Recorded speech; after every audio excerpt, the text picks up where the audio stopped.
Hi, my name is Michael Petticourt. Today I'm going to talk about another one of my favorite Dr. Seuss books. One that a lot of you are going to be very familiar with, The Cat in the Hat.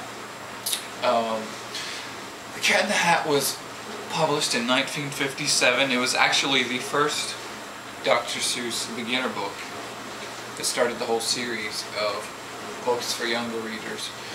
And it was a huge book, very, very successful even back in the 50s when it was created, because it was competing against the Sally, Dick and Jane books and things like that, which were just really boring for kids to read. And this was a book all about a cat with a bow tie and a stovepipe hat. And so it was just really different because it really didn't have any kind of parents or anything in the story.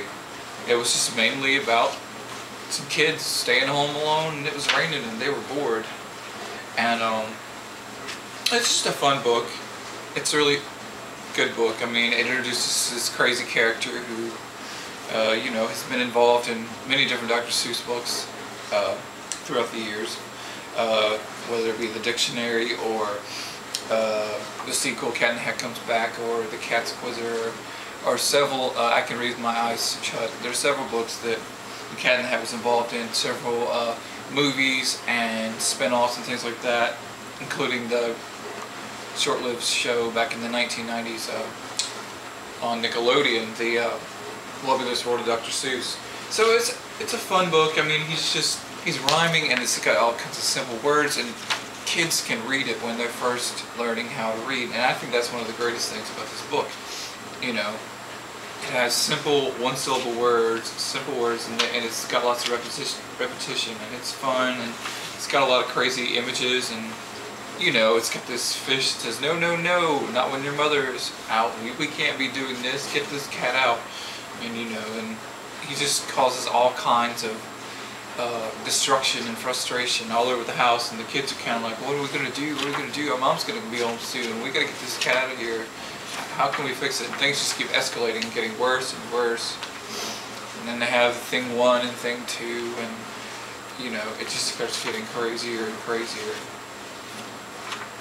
And flying kites in the house, and ruining mom's dress, and getting stain on the inside of the bathtub, and it's just a really book. It just keeps escalating and escalating and escalating, getting bigger and bigger. The problems keeps getting worse and worse, and finally the cat comes in, fixes all the mess, and leaves, and they had a fun afternoon.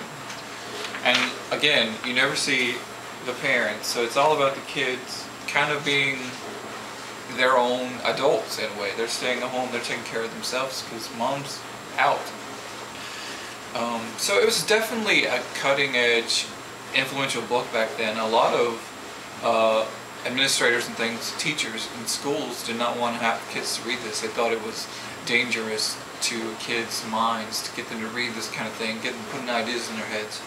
But it's kind of odd to me that teachers would think that. So I definitely give this high marks, and I'm sure you guys all have read it, but if you haven't read it lately, you might want to check it out again. It's a great book.